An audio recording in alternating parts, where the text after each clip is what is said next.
Did you know that when you get into a fearful state, your IQ lowers? You actually become more stupid. In this video, we'll talk about how you can avoid getting into the scarcity mindset when the stock market dips. There are three states that we can be in.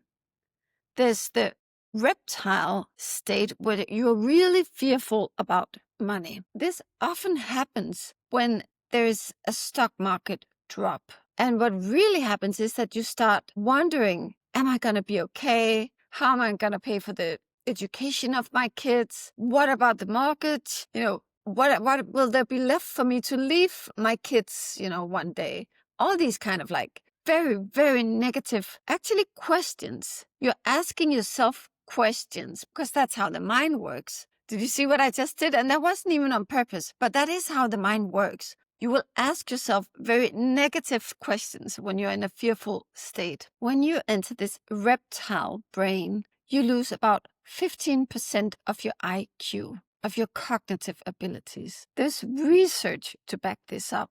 You lose about 20% of your working memory. Your problem-solving capabilities decrease and your impulsivity increases. That means basically that you are the one who will be shouting in traffic because you can't see a way out and you will just react to whatever impulse that you get. You are emotional, you are short-sighted, and you are reactive. The next level is where you're operating on autopilot. Do you know the feeling after you just drove a distance that you know very well? For example, when you drive to work. When you think back, you actually can remember how you got there because you drove that distance so many times that you can do it on autopilot. Autopilot is a lot better than reptile for sure. When you invest this way, it's not the worst way to invest. As opposed to the reptile brain, when you're in the reptile brain, you might just panic and sell something that you shouldn't have sold. You'll use the trigger button to get out because you just can't see that it will work out because you're actually a little bit stupid. When you're on autopilot, you won't necessarily do that. Autopilot is when you just repeat and repeat and repeat the same action. This is what's going on, for example, with people who are dollar cost averaging into index funds. It's not bad. It's a lot better than panicking and selling. It's basically a fine method, but there is a next level. The next level is when you're in visionary mode. And what does that mean? The visionary level is when you are very expansive in your thinking. The visionary level is when you can see that it will work out. The visionary level is when you can see very far ahead and you can see something that could work for many, many levels. Let me be more specific. Visionary is for sure expansive, but you can be expansive in many different ways. For example, you can be expansive geographically. And here's a great example of Rupert Murdoch, of how he had a very expansive way of thinking. Now you can love Robert or hate Rupert Murdoch. It doesn't really matter. His way of thinking is still visionary. He once said that when he looked at the globe, he would see all these countries that had Rupert Murdoch news, and he would extract himself into space so he could see the whole globe. And he just loved seeing all these news satellites light up. This is a vision. It isn't something he's actually watching on a screen. It's like a meditation. So he's being very expansive geographically. You can also be expansive in time. And I have another example, which is Jeff Bezos. He funded a 10,000-year clock that was inserted into a mountain in Texas. Why would he do that? He said that long-term thinking is a big competitive advantage. Now that is expansive in time. He's thinking very long-term. You can also be expansive right now. And how would you do that if you are in a moment where you're feeling like everything is contracting? Well, go to a very wealthy neighborhood and then walk around and kind of suck it in. And if you want to strengthen that even, you can say, yes, yes, yes, yes, because the yeses will open you up. Okay, so we kind of feel stupid if we're walking around the nice neighborhood.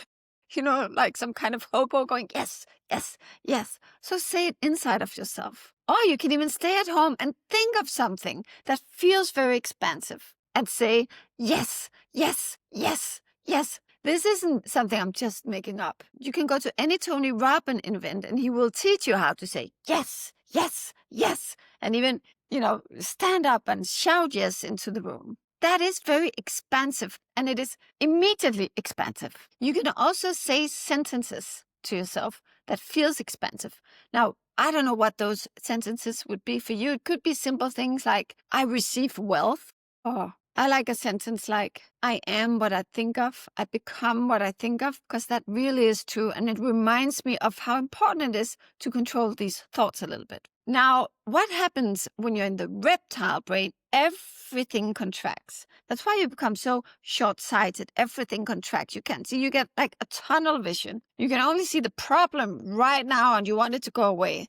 That's why you would shout or do really stupid things like hit that sell button or trigger, whatever. So it's very, very, very contracting. The autopilot is neutral. A lot better than being very contracting. And then the visionary level is very, very expansive. You can see the whole universe. You can think out 10,000 years ahead. And of course, that's what you want to do. Now, I know this is a little bit fluffy compared with calculating what companies are worth, taking them through a checklist. But it is so, so important. And it's something I'm working on a lot because I can see that it is affecting everyone. Everyone gets affected by this. That's why we have recessions. It's because it's contagious. We affect each other. So everyone gets into this narrow thinking, very contractive state, and the whole economy contracts. And if we're in a period like that, either on the stock market or in the economy as a whole, you really want to fight that. And the only way you can fight that is by really controlling your mind. Some people say that Warren Buffett doesn't get affected by the ups and downs in the stock market. I've thought about that a lot. Are some people just immune to it? Are they like money psychopaths? I don't think so. But I think some people have a different way of thinking. And I just want to say, I'm quite sure that Warren Buffett, when he first started investing, also got affected. In 1942, Warren Buffett was just 11 years old. He made his first investment. He invested for himself and for his sister. And he purchased stocks in City Service at $38 per stock. And it dropped. So it dropped to 27. It later rebounded and he sold at 40. And then it went up by a lot. Of course, he lost out by, being a little impatient there. And the story goes that every day when they were walking to school, his sister would ask him, so how are my money doing? Did you lose my money? What happened? Are we going to get it back?